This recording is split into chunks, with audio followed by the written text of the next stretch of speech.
All right, this is the 8th hole, which is the double plateau here at Darmor Club.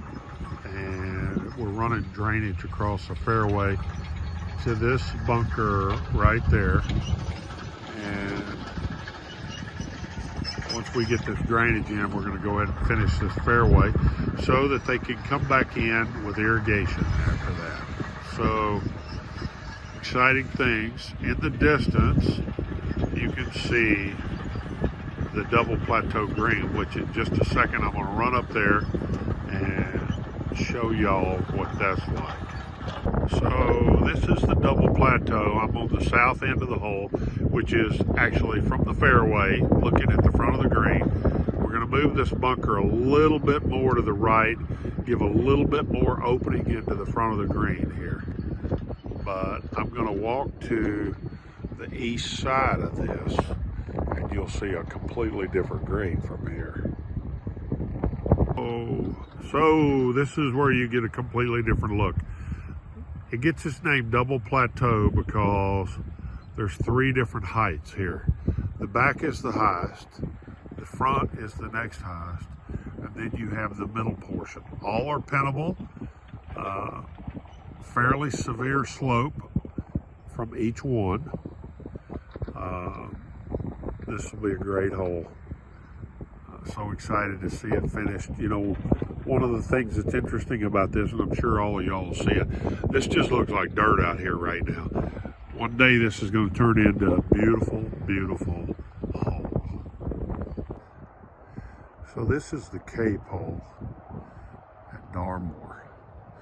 This is the first bunker that's etched in here. You can see that it's a big, broad bunker that's setting about 230 yards off the tee from the back tee.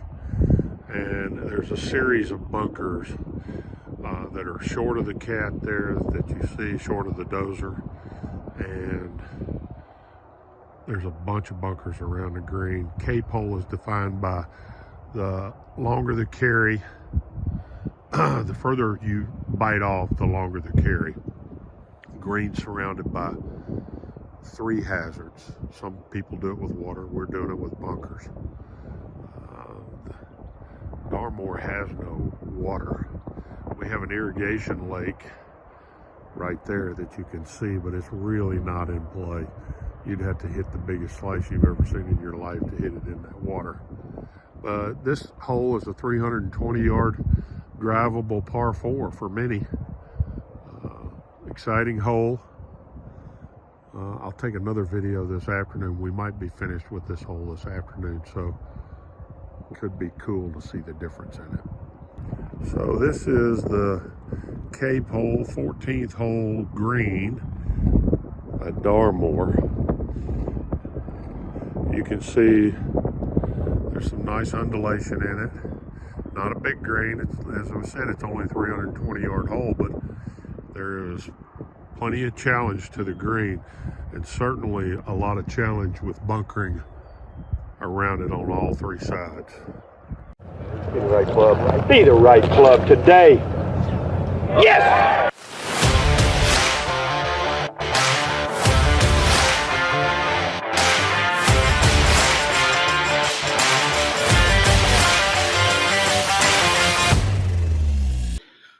Welcome to episode 6 of the Be the Right Club Today podcast. Hal and Jamie have joined me today. We're going to have a jam-packed episode talking about Bay Hill, the players, the USGA and R&A's new announcement, talk a little golf swing. We got some listener questions. But yeah, I'm joined by both Hal and Jamie today. So Hal, how are you? I'm good, Jamie. And Jamie. Good. Jamie, how's it going? Doing well. Great. So I'll start off with, if you're watching on YouTube, you would have already seen a few little clips at the start of the episode about Hal's new development at the Darmor Club. How's it going out there? It's dusty right now. It's we were complaining about rain because it was so wet, and then we haven't had rain in quite a while, so it's really dusty right now. I've been fighting allergies from it, but golf course is looking great. We've got 7 holes rough shaped in, and you can really see what the golf course looks like now. and hitting a rhythm because things are going much faster. So it'll be fun. We're going to show you some of the holes, the double plateau, the Cape hole, the Redan hole. Y'all will see all of those. You'll see this next clip. I'm going to do some green construction stuff for those of you that haven't seen a green developed. I'll have the video of rough shaping it and then putting the drainage in and then putting the gravel in, then putting the sand in, and you'll see the whole process of it. So that'll be fun for y'all to see if you've never seen it. Yeah, so as I said, head to the YouTube channel, watch this episode of the podcast on there, and you'll see the clips. I think you got the Cape hole on there, 14, is that right? Yeah. And then the green at the 8th. Yeah, the double plateau. Yeah. So check out that on the YouTube. We're going to try and bring you some regular videos of that so you can kind of see the progress. And not before long, I'll have some grass on it. End of April, we'll be putting grass on it. That's amazing. That's going to be great to see. Yeah. Yeah. Jamie, how's things for you at the Academy? Doing well. Academy's rolling along. We've been getting busier and busier. We got a lot of new members here and people joining on our development plans and just getting better at golf. So yeah, it's been going well. Yeah, excellent. So let's start. It's been a couple of weeks. Bay Hill. It felt like that back nine, Hal, that guys were just giving it away.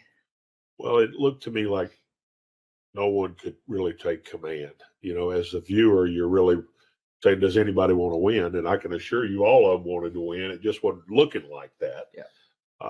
Jordan missed 4 putts in a row or something from 6 or 7 feet or less. And that's unusual for him. He doesn't normally do that. But it was fun and exciting to watch because there were 6 or 7 guys that could have won the tournament, so. Yeah, Jordan had 3 bogeys in his last 4 holes. Yeah, that was what's most surprising to me. Yeah. Just, that's not really like Jordan to, again, like miss short putts like that and to be 3 over on last 4, where he really, I felt like he had it kind of. But, I think props to Kurt Kitayama for a guy that's really never been in that big of an arena there, big tournament, big players up on the leaderboard with him. He hung in there tough and hit some good shots down the stretch. And he will be paid rewards for that down the road because his confidence level went from here to here to now he believes, he believes he belongs. He can beat the best players in the world. The shot he hit on 17 tee, he hit it in there 10 feet, 12 feet, down the 71st hole of the tournament. That takes some guts right there. Yeah. And he made that triple on 9. Mm-hmm. I know how we talked about with you in the past, having the mental strength to come back from something like that. Well, he did an amazing job. He hit that tee shot he hit at 17. That's a hard hole standing back there. Green gets firm, tough. Yeah. So. Yeah, that was a great week. Amazing leaderboard. I'm just looking at it now. All the big names on there. Those designated events have been pretty exciting this year. Be interested to see how they go next year, with slightly smaller fields and no cut. What's your thoughts on that? Well, I hesitate to say everything I think.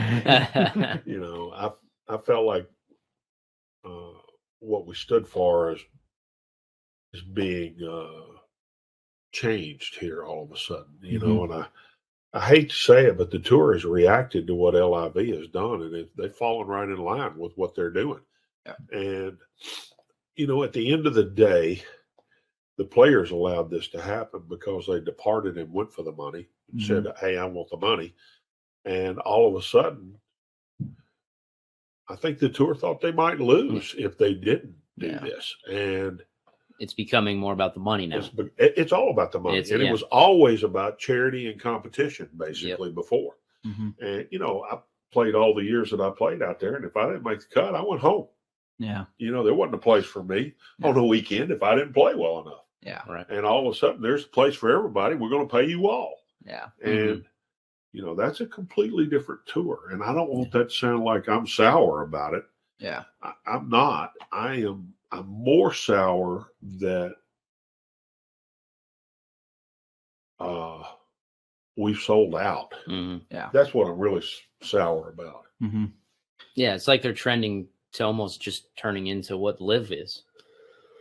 They badmouthed them for so long, exactly. and then all of a sudden, here we are. Okay, we're going to join you. Yeah, we're just not going to do it on your terms. We're going to come over here and do it in our. Yeah, we're going to make it look a little different, but the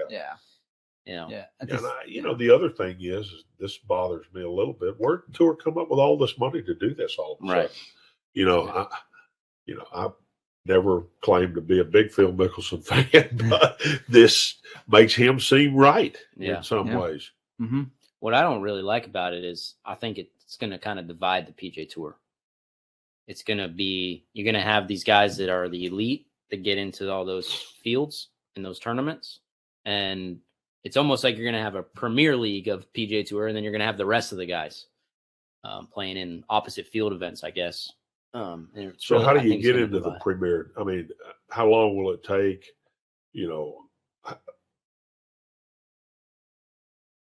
It looks like that whoever's in the Premier League are going to stay. Is going to stay. Yeah, it'll be very hard to break through. It'll be very hard to break through. What are they going to do with the Corn Ferry Tour now, too? Yeah.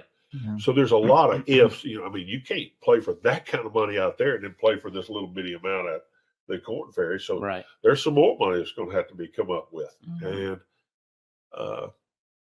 I think the overall loser in this is the consumer, the golfer. Mm-hmm. I mean, they're not seeing all the players in one venue like they used to. Mm-hmm. And, as I mentioned before we came on, I'll go ahead and go into it. Scottie Scheffler's win this last week at TPC. Yep. It was, I want everybody to be clear, he played magnificent. And he is right now the best player in the world. And probably would have won no matter what. Yeah. But before, TPC always had the strongest field in golf. Mm-hmm. That was not the case this last week. Yeah. And so there's, and may never be the case anymore. Mm-hmm. So, even though they played for that kind of money, there was missing ingredients there. Yeah, it's a shame with the Cam Smith, defending champion, sitting at home a mile up the road. Yeah, couldn't play. But two Scotties win. I mean, a 5-shot win, 5 birdies in a row between 8 and 12, and he took hold of that tournament. He's a great player. Yeah. He's got an unbelievable short game. I mean, he might be the best chipper I've ever seen in my life. Mm-hmm. And very good. He looks calm. He doesn't look like he's stressed about anything when he's playing. What's interesting about a lot of made of his footwork and his golf swing, and if we had a junior in here doing that, I'd be probably trying to fix that. But he's not. That's not being coached out of him. Yeah. So to me, that makes me think a lot about my coaching approach and how you, what you got to be careful, what you take away from a player or give them. That footwork's something else. Well, there was another really good player. I almost don't want to bring it up, but there was another really good player that did that. Do you know who it was? Greg Norman. Mm-hmm.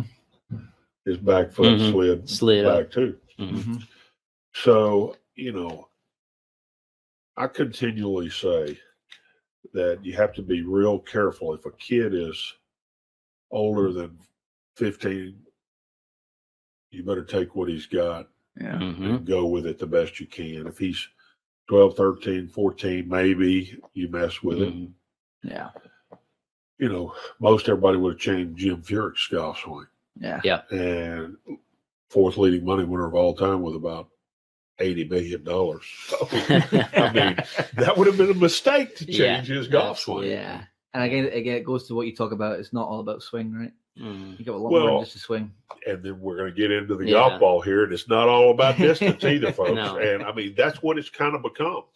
It's all about distance. If you don't hit it a certain distance, can you play the tour? Yeah. Yeah, it's interesting going to that. The USGA announced, I'm sure everyone knows, and I've read many an opinion on Twitter now about it, but the USGA announced and the R&A announced yesterday that they are introducing potentially a model local rule from 2026 where certain tours can implement that rule, and they'll use a different type of ball, a ball that sounds like it will go shorter. I'm not sure quite how they'll achieve that yet. I think they've got some measurement parameters they use for that, probably making it spinnier. I know how you've talked a lot about rolling back the ball in recent years. What are your thoughts on this? Well, I think it's good. I'd probably be more for just rolling it back altogether, because whatever they do is not going to really affect the handicap player. Mm-hmm. If you make it spinnier, they'll slice it a little bit more, they'll hook it a little bit more, and they'll hit it a little higher. Game will be a lot more interesting like that, especially for watching a good player. Now you go out there and watch them and they're all hitting it straight. Don't curve it a whole lot. I don't know. I just thought the game was more interesting when the ball was spinnier. The most amazing player that I ever played golf with is Seve Ballesteros. Yeah. And Seve could do anything with a golf ball, and he was subject to do anything with a golf ball. Not always at will, but he'd fire it out of play and never seemed like he missed a lick. Go out there and get it up and down or whatever he had to do. One British Open's doing that. Yeah. But he played an interesting brand of golf. Yeah. If all you do is hit it down the fairway and hit it on the green and make the putt, that becomes pretty boring after a while. I think we'd all like to do it, but I mean, when you watch everybody do it on the tour, I mean, that's not the way the game has been played all our lives. What do you think? I'm more of the opinion. I don't know if it really matters. I kind of like it where it is. Do you? I think even if you roll back the golf ball, right, you're still going to have guys that are going to bomb it. You're still going to have the guys that hit it short. Maybe from more of the golf course standpoint, you'll bring some of those older, great golf courses back into play if you roll back the ball. But I kind of look at it through, like, if you look at the PGA Tour, the elite players in the world, in the grand scheme of things, it's a business. It's entertainment for people to turn on the TV and they want to watch guys crush that golf ball, hit it far, take chances over the trees like on dog legs, and hit these shots that most of us can't even think about hitting, right? And we can see that. Now, maybe they don't curve the ball as much because it's designed to go real straight. But I don't know if it's really gonna matter or change anything. They really roll the ball back. I don't know how much can they really take off the golf ball. I don't really know what the science and everything behind it is. So every mile per hour is 2.5 to 3 yards off the ball. So but I don't know how far they're going to go with it. 127 to 120. That's right. That's 20 yards, basically. I didn't know how I hadn't read enough yet to see how far they're talking about rolling it back. But I still think like hitting it. I still think for most fans of the game, they like that. They like seeing guys that can crush it. And I mean, going back to the players, I think the TPC Sawgrass is a great example of a course that can suit many different types of players. And it's not all about bombing it out there. There's been bombers that have won out there. There's also been very short hitters that have won out. Fred Funk, Paul Goidos has played really well there in the past. Tim Clark won there. It's like it kind of suits all games just because of design. You saw on Sunday. Point A to point B. Yeah. On Sunday, if you watch like Minwoo Lee in the final group, kid hits it hard, 190 mile an hour ball speed. He was hitting iron off every tee, and he got under some pressure trying to catch Scottie on the back nine. He pulls out his driver. He hits it way in the trees, a double bogey. His tournament's pretty much over. So I don't know. I'm more of the opinion. I don't mind where it is at. I don't know if rollback is the answer. I don't know what their thinking is of why it needs to be done. So I wonder how many billions of dollars has been spent around the world bringing golf courses up to the standard. Yeah. And by the way, who pays for that? The consumer. Yeah. So I think if the consumer became completely informed about what this has done to the game and who has paid for it, they might not share your opinion. Right. So see, I'm not. How long has it been since you bought a set of clubs? Yeah. You catching my point? Yes. Everybody listening out there has been buying sets of clubs. Yeah. And you hadn't bought a golf ball or anything else. I hate to bring all that up, but I'm guilty. Good point. Same person. Good point. And the truth is, this has cost every golfer a lot of money. Mm-hmm. And, you know, and then the chasing technology. Yes. Yeah. And the manufacturer is suggesting that each driver gets longer. And if you read the fine print, it says if you got 110 miles an hour speed. Right. It doesn't really say that, but that's what it really should say. Yeah. Because a person with 95 miles an hour speed is not going to see zippo difference. Yeah. And, you know, but yet everybody runs out there. Hopefully, that's what they're doing there. I'm full of hope that I'm going to get 5 more yards. Yeah. Because I got to combat aging and the length of the golf course. Mm-hmm. I'm in that boat, fellas. That's a good point. You know, I mean, the youth is going to give you one answer, and the people that dug it out of the dirt. So this is a interesting scenario. We've got 2 shapers at Darmor. One of them is very old school. The main shaper is very old school. He's my age, 64 years old. And I mean, he is awesome, really good. Worked on some of the great golf courses in the country. The other guy is 40 years old, and he thinks GPS is fixing to run every dozer in the world, and they're going to build a golf course with GPS. Well, these 2 guys got into it the other day because the old guy doesn't want to be replaced because he's been digging it out of the dirt for years. Yeah. And all of a sudden, a kid comes along. He doesn't have to dig it out of the dirt. The dirt is a computer now. And it's offensive in many ways, you know. And, you know, I'm not mad about, you know, I won $1,080,000 for winning the tournament, and he won $4.5 million. It took me, what he's done in the last 10 months, it took me a third of my career to make that kind of money. And I mean, I played for 25 years. Yeah. So, you know, but you go back, he made more money than Jack Nicklaus did in his entire career in that length of time. Yeah. So it's changing rapidly. Never before has it changed this rapidly. To the ball, getting rolled back.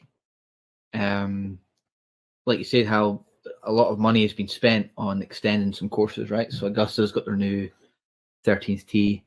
I know St Andrews, the old course, has had to bring in a lot of new tees. I remember the Open at Muirfield in 2013.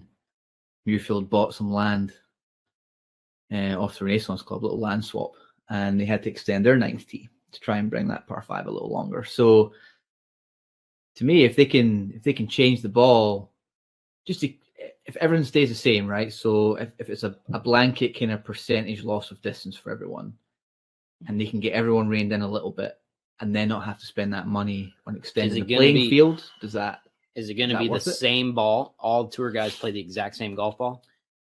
Probably not. Or it's the same ball, just different company stamp on it? I think there's a guidelines for how it's tested, kind of like now, right? Every ball's a little different. Everyone has a little different characteristics. It's like that. So I was on the board of the tour from 98 to 2003. The USGA came in and said the ball couldn't get any longer. It had gone as far as it could go. So was that a true statement or a false statement? False statement. Absolutely false. Yeah. So you just brought up a really good point. If they could just stop it. Yeah. But see, the problem is money is driving this whole thing. The manufacturers are driving this whole thing. Yeah. They want to sell you their ball, their clubs, their everything. And the truth is, they got to try to stand out. Well, how do they stand out? We've made it all about distance, so my ball's got to be the longest. And they just keep pushing the limits, even well beyond when the USGA said it can't get any longer. Yeah. See, the USGA didn't even know. Let's think about this. USGA and the R&A were the policemen of golf. If we do away with police, which is what the world is trying to do,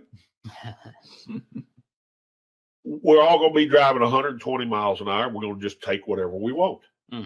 Is that healthy? Is that good? No. And that's been happening in golf. Somebody needs to be the police. Yeah. So for that reason, I'm really happy that the R&A and the USGA is finally stepping up and doing something.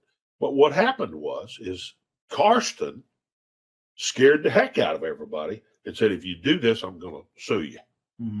So they've all been afraid of litigation for a long time. And grow some.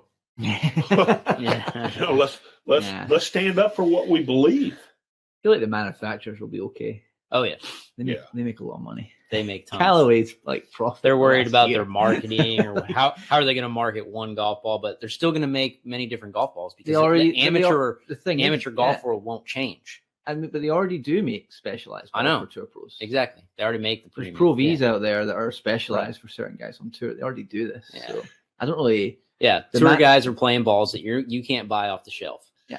So when I was playing, there was like 5 balls. Now there's so many 25 different balls that you could play. So anyway. Yeah, there's a lot of differing opinions on the matter out there, but like one good point, I seen a tweet, I think it was a fried egg, that were like, at what point do you rein it back? If you don't do anything, are you happy for people to hit it 500 yards and straight? There's got to be a point, right? Yeah, because it's going to get farther and farther and farther. And then there's other people, I know Brando Chambly tweeted some last night talking about it's a very small percentage of the game that have this issue, and the USGA and R&A probably shouldn't change the game just for the small percentage of people. And there's a lot of different opinions out there. Well, that's kind of where I'm at. I mean, if we're going to change it, let's change it for everybody. Yeah. Yeah. Just roll it back. Here's the truth. No matter how far someone hits it, somebody's going to win. Yeah. And you got to get the ball in the hole. You got to get the ball in the hole. So, I mean, it's still about putting. If you roll it back, the guy that hits it the longest is he not going to be the longest when they roll it back? He's still going to be the longest. Exactly. Yeah. So I don't understand the point and the argument for not doing it, because it does so many positive things as far as golf courses are concerned. Yeah. And as far as costing the consumer is concerned. Yeah. The longest player is still going to be the longest player. Yeah. Yeah. And I think it's a mix of things also, the distance gains. It's not just the ball. Obviously, there's TrackMan that's optimized people's launch conditions. So everyone right now is at like the absolute optimal. Every tour player's got the perfect combination of driver and ball to hit it really far. There's no reason why that can't be the same just with a shorter ball. And if you can keep everything kind of the same, a little less distance, and then help not having to trick up courses. I mean, you've seen the pin positions of the old course last year at the Open. Matt Fitzpatrick talked about how they were having to like tuck them in silly places to try and keep the reins on a little bit, right? So, maybe the ball reins back, and then you can bring back some of the more traditional pin positions where it doesn't seem a little goofy, and then not have to build new tees every year to combat the ever increasing distance. Well, as far as the old course is concerned, in any British Open course, they want to play those courses hard and fast. Yeah. They want the ball to run a long ways. And, if they're hitting the ball that far, and then you're going to play it hard and fast, now they need to be 9,000 yards. Yeah. Yeah, totally. Any other points about the ball? That was a lot there. Just a controversial, Yeah. It's been been on people's minds for a long time. Yeah. Something has. Yeah, and with the Distance Insights report, the USGA have been compiling for the last, 6 years. You felt something was coming. Do you think they'd do anything with the clubs? The driver? Well, they talked about from what I read a little bit online, they proposed some initial changes a couple of years ago and released that information for feedback. And the majority of feedback they got when they talked about doing ball and clubs is it gets too complex.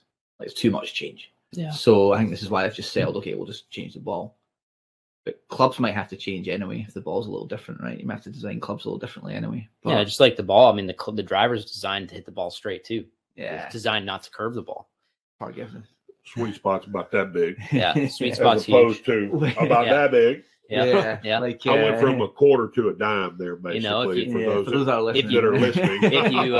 If you toe it, it hooks back into the play. If you heel it, it fades back into play. Yeah. So. Like I remember, I was doing a Callaway fitting course a couple of years ago, and they brought up a graphic showing different clubs over the years. So going back to when you played Hal, and then the modern driver. And it had a dispersion graphic of where you struck the ball in the face and how much it would go offline. And the hole they used to illustrate that was the 18th at Pebble. And it was like if you hit it off the toe of one of the older drivers from, I don't know, the 70s, like one of the ones we have in the back of the academy here, that thing off the toe is hooking onto the beach. Yeah. But a modern driver off the toe is hooking on the left center of the fairway. Yeah. So, yeah. I guess they thought about that maybe a little bit, but decided not to go down that route. I kind of like the old size of the heads of the drivers. I think it's more fun. Well, that would freak most kids out today. Yeah. You know, to see the size of the driver we used to play with. Yeah. You know, we didn't swing at it hard. You couldn't. Yeah. You know, we all swung at it pretty smooth, actually. Yeah. And now everybody's going at it. I mean, you teach a kid to swing as hard as you can for early. Absolutely, yeah. I mean, right now, if somebody's swinging at it easy, you're not going to make it. Yeah. So I'm sure we'll get some more analysis in the coming months from those big in the game, the USGA, R&A. It'll be interesting to see how it goes. If the tour will adopt this, because it is a model local rule, they have the option. Yeah. It looks like Augusta, the US Open, the Open will probably be adopting this. So unless there's a huge pushback, then they might change their mind. But I don't know. I guess we'll see. Well, the superstars will have something to do with it because if they don't show up, they don't have a tournament. So, you know, I'm sure I've tried to stay off of social media. What are some of the better players having to say about it? You know, Brandon Matthews, is that the guy's name that's the longest on tour? He actually said last night, I'm just going to bring this up. Sorry for audio listeners having to wait me bringing this up. He actually said it's good for the game. He's one of the fastest swing speeds on tour. He's saying it could actually make the game more interesting, bring more shape into tee shots. Yeah. That was an interesting comment from him. Well, he's long, like I said a minute ago, he's still going to be the longest. Right. Yeah. So there's nothing to gripe about. I mean, like for the best players are going to be the best players. The best players are great at adapting. Yeah. Like week to week, they adapt to new grass, whatever. Everything. Yes. So, I mean, when what was the story about Hogan when he went to? Because they used to have a different size ball in the UK, and they did over here. Yeah. And when Hogan went to, I think it's when he won at Carnoustie, is that right? Yeah. He had to change he got used to it in a couple of days or whatever. I don't know. Process, but he had to change balls to go win that tournament. So the best players. No, but you're right. It's like the best players are still gonna be the best players. Yeah. They all will adapt. And it'll be fine. Yeah. Maybe in a couple of years it'll be like, makes sense. So if they only adopt this at a few tournaments, that'll be the problem. Yes. Yeah. That would be a problem. That would be a problem. You know, to me, this needs to be a universal thing if they're going to do it. Yeah. You know, I mean, let's just say if you're going to do it at the tour level, all the tour events need to be this way. Yeah. In my opinion. Not just. And it would I think it'd have to be down through the ranks too. Yeah. Like Corn Ferry, PGA Tour Canada, PGA Tour Latin America. Just be interesting to see what they do with like high level college golf and those kids that are transitioning from college golf into those tours. So what are they going to use? Probably, I'd say you'd start at the college level. Right. It's junior level. No one's completely developed Right. mentally or physically Right. at that point. Yeah. So they could still adjust. Yeah. Well, a lot to be figured out there. Hit us up with your opinion, what you think of the matter, if you're listening out there. Right after the break, we're going to answer some of your questions. Thanks for sending those in, and we'll be right back. This episode is brought to you by Holderness and Bourne. Let's talk about their polo shirts for a second. The fit and fabrics are one of my favourites out there, but Holderness and Bourne really changed the game with the collar on their shirts. You can really spot a Holderness and Bourne collar. It has premium interfacing, sewn-in collar stays, and an English cut that is modern but not too aggressive. Ultimately, what does that all mean? It means you look more polished and more put together. A great collar can frame your face and give you great posture. A great collar also stays sharp, especially in the heat of the summer as you sweat, or maybe you're sweating over those nervy 6-footers. Check them out at hbgolf.com and use code HSutton15 for 15% off your next order.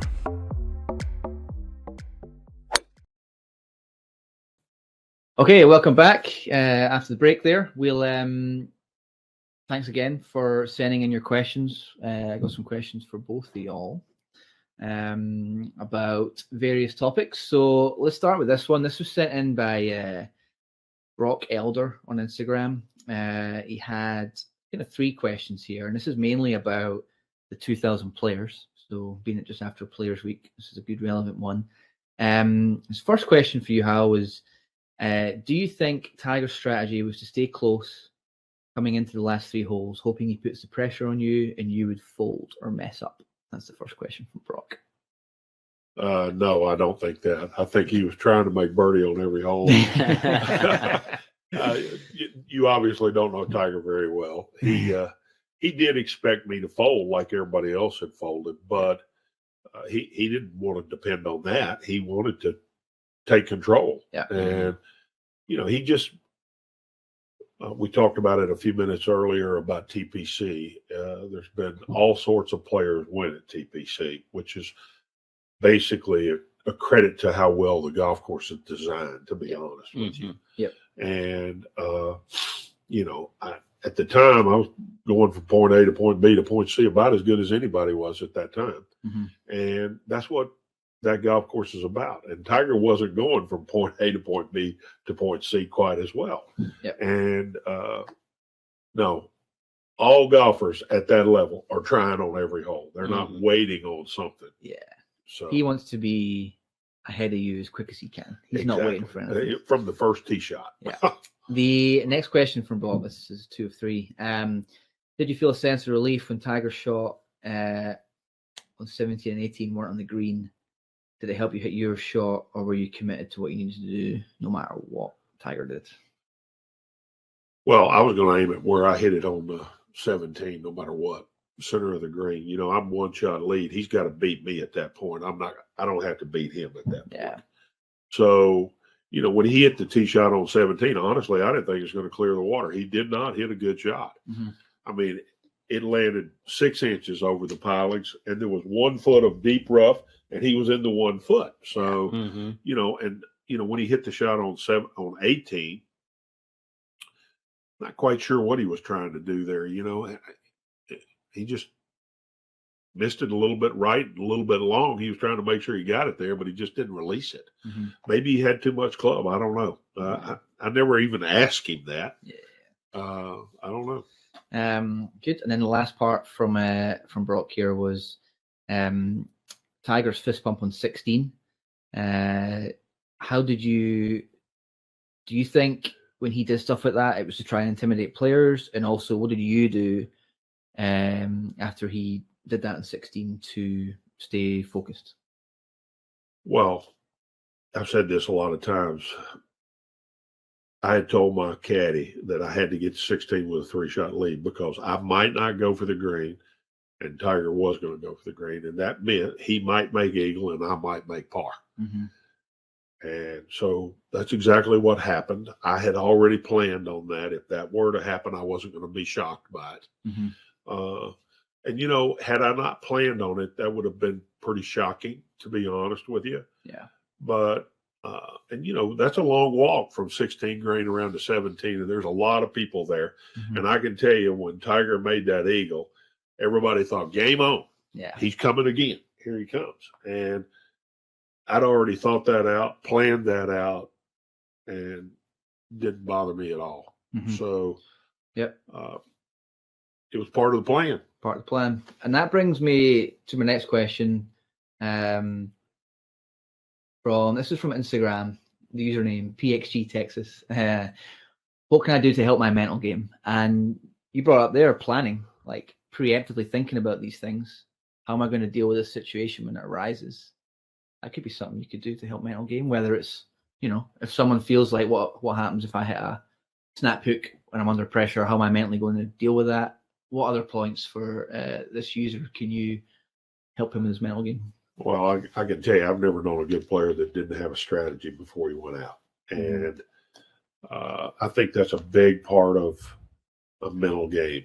Mm-hmm. And, you know, if you go out there just shooting in the dark, basically, and taking whatever's coming, you're going to get some less than desirable things happen out there. And then you're going to be shocked by it. Yeah. You know, but if you've got a plan, mm-hmm. a plan usually has an exit plan, you know, or a uncle plan, if you will, where you say, okay, if it gets here, I'm going to deviate to this. Mm-hmm. But it's already been thought about. It's not, I mean, you don't have long to think about these things out there. Yeah. So that's why a plan really is important. Yeah. Things can move fast. Yeah. You got any other tips for mental game, Jamie? I think mental game, process and routine are very important.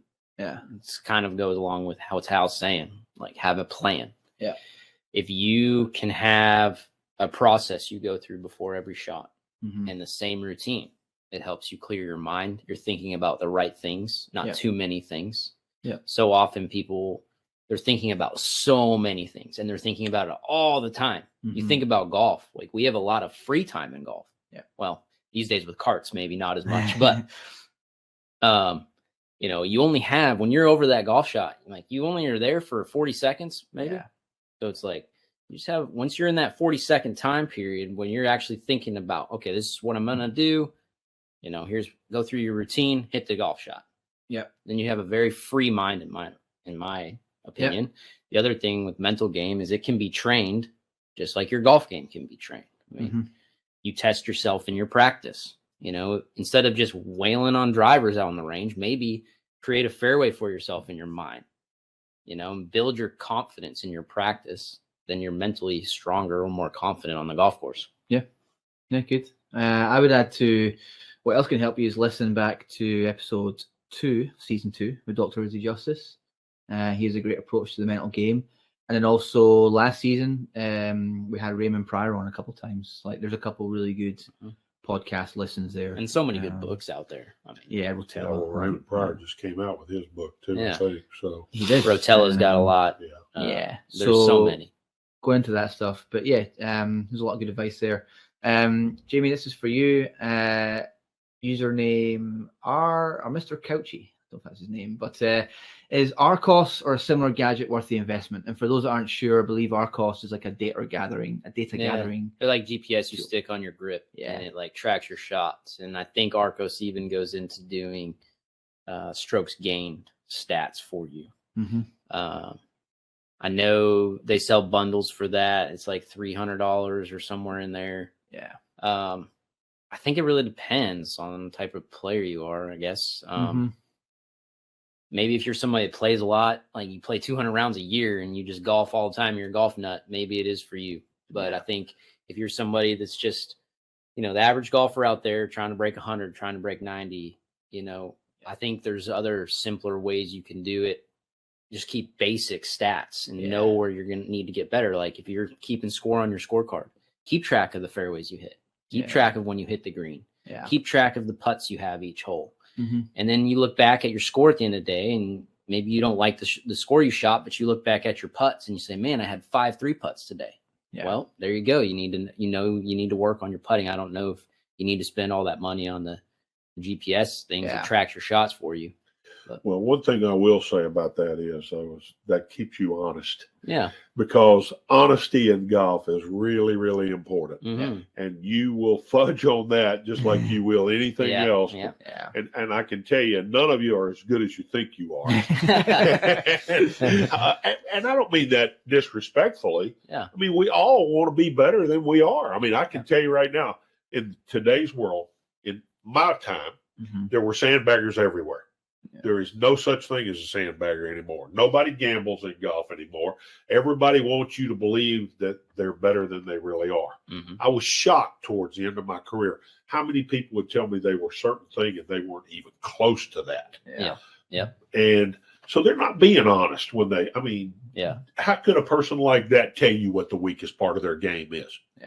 Yeah. But these things like Arcos, they're going to tell you what the weakest part of your game is. They're going to be honest with you. It's not going to discriminate. Yeah. It's like, you're a bad chipper. Yeah, so objective data. Which can guide us. Yeah, definitely. And I think for those we see a lot in the academy here, just find a way to know how far you carry each club. For sure. A lot of guys we see in here, they don't. We ask them all the time. They talk in total. Yeah, total yards. I'm like, well, how far do you carry it? You need to know how far to carry it from the green, over a bunker. And we can do that in the academy here, TrackMan, Foresight Quad. Yeah, because your total changes day to day based on weather. Exactly. Conditions of how the course. Far the green is, and like what ball you're using. We'll talk about that. But that's what I would do. Next question. Thoughts? This is from PhillyBert36 on Instagram. Thoughts on playing tournament golf versus recreational golf to improve for someone that's under 5 handicap? Gents, what are your thoughts on that? Go ahead, Jim. I think I would say definitely play. If you're a golfer and you're trying to get better, you're trying to get to a scratch player, I think tournaments would help a ton. It just puts you in a different atmosphere. Yeah. A lot of times, I know country club golf and you're just playing for fun. There's a lot of pickup out there, a lot of gimmies. Yeah. Right. But can you make a 5-footer when you have to? Can you make, a lot of short putts matter in competition? Yeah. And there's so many just day-to-day golfers. They scoop up those 8-footers. Oh, that's good. Let's just go on to the next hole. But tournament golf, when you got to actually finish your ball out every hole, it's going to make you better. It was amazing to me. I've had a lot of experience working at country clubs and the difference between the scores in a regular Wednesday game and the scores in the club championship. They were a lot different. Absolutely. How are you getting any thoughts to add to that? Well, just pick up on the honesty part of it. I mean, there's gray area all the time in recreational golf. Whether you're in the hazard or you're not in the hazard, or whether it's gimme or not gimme, or there's just 1,000 different things that change once they say, okay, we're going to count your score today. Yep. And by the way, we're going to post it and everybody's going to see it. Mm-hmm. That freaks most people out. Yep. And, because it's going to be an honest score. At the end of the day, it's not going to be, a gifted score. Yeah. Yeah. No, I think you can find a lot out about yourself as a person when you play tournament golf. Oh, yes, you can. I know I did. Okay, a couple more questions. These are through Twitter. John Alexander. So this is good after our episode last time with Tim Yelverton about the short game. So John asked, can you guys explain bounce and how it works and maybe the importance of bounce? So I'll start off with the explanation. I mean, the definition of bounce. Bounce is basically the angle between the leading edge and the lowest point of the sole, or the trailing edge, and this is the area of the club that makes contact with the ground. So could you guys further that, and why, as Bob Volke said, why is bounce your friend? Jamie, go on. It really matters for condition of the turf you're playing on. Yeah. So think about, I'll just use like British Open as an example. They play on really hard, firm turf out there. Yeah. Usually pros will go to less bounce, so more using the leading edge more, because on firm turf you want a little bit of that dig into the ground. If you didn't have that, if you had a lot of bounce, that bounce would just bounce off of firm turf and you would hit your ball thin a lot. So here in Houston, when we have soft and wet turf a lot, people actually need wedges that have more bounce, because you don't want that leading edge to interact with the turf as much, because it'll just dig and you'll hit a lot of chunks around the green. Yeah, especially on our grass here, which gets really grainy and soft. So you actually need that leading edge raised up off the turf a little bit, so you can that bounce helps you not dig into the turf and make good contact. Yeah, I would say generally, if you are someone that chips with a slightly steeper action, you may benefit with a little more bounce. Yeah. Also depends on your action. If you're shallow, a little less bounce. In the middle. I mean, generally for the consumer out there or the average golfer, you're maybe go get fit, try some clubs, figure out what turf you play on most. If you're not sure, just go somewhere in the middle, because obviously the general consumer is not going to have people buy a bunch of wedges. So you mentioned earlier that, players adapt pretty quickly. Yeah. I always carried 3 wedges with different bounces. Yeah. And different golf courses required different bounce. Yep. Hard, fast golf course, hardly ever used one with a lot of bounce. Dreaded getting to a hard and fast golf course with really soft sand, because the sand required a lot of bounce. The golf course didn't require a lot of bounce. Yeah. So, at that point, I had to make a decision one way or the other where I thought I would be the most effective with it. And then the loft, you didn't mention that, but the loft, 60-degree wedge with a lot of bounce, that's a hard club to hit out in the fairway. Yes. Yeah. And, a lot of people are out there trying to do it, but I wouldn't recommend that. It's not an easy club to hit. Yeah. Full. Yep. So thanks. That's a great question. I think for our last question for the day, this is a good one here. This is a gentleman by the name of Scott from England. Should the PGA Championship move around the world as every country has its own association? Perhaps once every 4 years, it maybe goes to different countries in the world. There's a lot to that. I mean, it would be cool to see a major get played somewhere else in the world. It's hard because the PGA Championship is owned by the PGA of America, so they're probably not going to want to see that go somewhere else. That's my thought. It's like a PGA of America, so it's probably going to be in the States.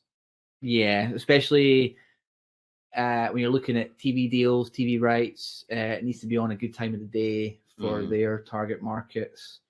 But it would be good to see a major played somewhere else in the world. So that's why the Ryder Cup is so popular. Every 4 years is when the each get it, Yeah. So when it's played over there, PGA, I don't know if it's Europe or PGA. It used to be Britain, but now it's PGA Europe, right? So the European Tour own the European Ryder Tour Cup. Owns it? Okay. Yeah, a DP World Tour, right? Yeah, Okay. DP World Tour only own the rights, I believe, to the European side of the Ryder Cup. There is a PGA of Great Britain and Ireland. There's also a PGA Europe, and then in some countries within that have their own PGA stuff. So PGA over there doesn't get any of the Ryder Cup. It's the Tour gets it. Don't believe so. They might have a small percentage of ownership in it, but I know the DP World Tour. I keep saying European Tour. The Tour doesn't own any of the Ryder Cup. PGA of America owns it. I know that. Yeah, I think it's really valued. That's their biggest moneymaker. Is the Ryder Cup, much more so than the PGA Championship. Yeah, but to that, I mean, in terms of seeing the game grow a little, maybe a major in the future played somewhere else in the world would be pretty cool. Like they have the tennis majors. They got Australian Open in January is also a fun one to watch. It'd be pretty cool if they had some sort of major championship down in the Sandbelt in Australia. That'd be really cool. Yeah. But again, it's hard with the current setup of TV rights in the modern market. Maybe who has control over their majors? They don't want to be seeing this major played through the night. I don't know how many times you've heard me say this today, much less any other podcast. Money dictates what's fixing to happen. Follow the money. The money is going to choose the direction of it. Yeah.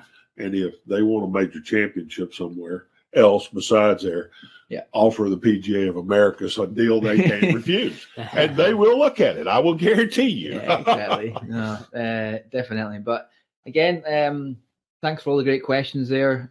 Keep sending them in. We'll do episodes like this periodically where we can answer some of your questions. And hopefully pass on some good advice out there. How have you got anything else? Yeah, I've got a question for both of y'all. Okay. So our first podcast, we did the three of us together. It's been several months now. Yep. And y'all been working in here first time for a long time for both of you. This is indoors. Yep. What do you see? What do you feel? How's it going? Jamie? I think it's going well. This is my first time experience just teaching indoors only, not having grass. But I still feel like we are very productive here with everybody that comes to see us. Yeah. Even people that come and ask for short game help. Yeah. We have given a lot of chipping lessons. Even. Uh-huh. There's a lot of things we can do with what TrackMan has now, TrackMan Range, where we can simulate chip shots and stuff like that. So, yes, you're chipping off a mat, but it's going to be very technique driven. But a lot of people need that. A lot of people need chipping, pitching, technique work. Yeah. Same with putting. We have our putting green here with the putt view, which helps a lot. We also have things like blast motion golf and the Capto system, where we can actually look at your stroke and really help you. Again, it's very technique world, but that's what a lot of people out there need. Right. Yeah. And I think it helps them a lot to see that stuff, to be able to see that. Yeah. I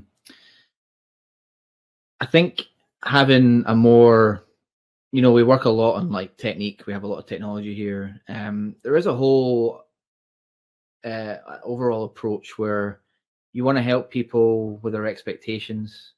You want to help people with how to practice, how to get the most out of the game, how to enjoy the game. Mm-hmm.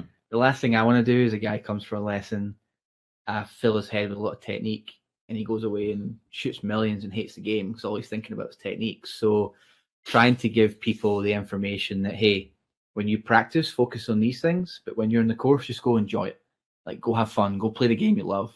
Try not to get too wrapped up in what I'm telling you about certain technique things. So certainly for me, as I do more coaching and trying to improve as a coach, learning more about the mental side of it. And I've spent a lot of time chatting with Dr. Izzy Justice from our second episode and getting people in the right frame of mind to take in what you're saying and then be able to identify where their mind is when they're playing and practicing so that they can enjoy the game and not be totally technique driven and maybe not enjoy the game as much. Because honestly, 90% of people we see in here, they have full-time jobs, they have families, they don't have a lot of time to dedicate to improving. So using the time they have with us to help them a little bit with some technique, things they can do to improve, how to practice that in the short time they have. We prescribe a lot of indoor drills, movement drills indoors that you can't do you can do anywhere, but if you can't have the option to hit balls, hey, just do this 10 minutes a night. Yeah. Look in a mirror and you can improve a lot without having to go to a range and buy a bucket of balls. Mm-hmm. Well, one of the things that I think people could really benefit from is understanding the difference between practice and playing. People try to take their practice to play with. Yeah. Which is what you've been saying just then. And, I always took one thought to the practice tee, to the first tee. I might have 2 or 3 thoughts on the practice tee. Right. I took one thought to the play with. Yeah. And the other thing that we touched on just a little bit in here, and I'm telling you, this would be major for everybody in here. We have the technology in here, and you'd be shocked at how few people come in and ask this. I want to do TrackMan or I want to do Foresight, and I want to see how far I carry each club. Yeah. People don't know. Yeah. And how in the world can you make a decision on what the club is? Yeah. I didn't play one day of professional golf that I didn't know how far I carried the ball. Yeah. Think about what I just said. And you play every day and only know how far your total yardage is, and that's changing every day because of the course conditions. So that one thing could improve your golf game a whole lot. Yeah, definitely. That's some great advice to end on there. So, Hal and Jamie, thank you very much. It's been a great episode, and we'll see you next time. Thanks for listening.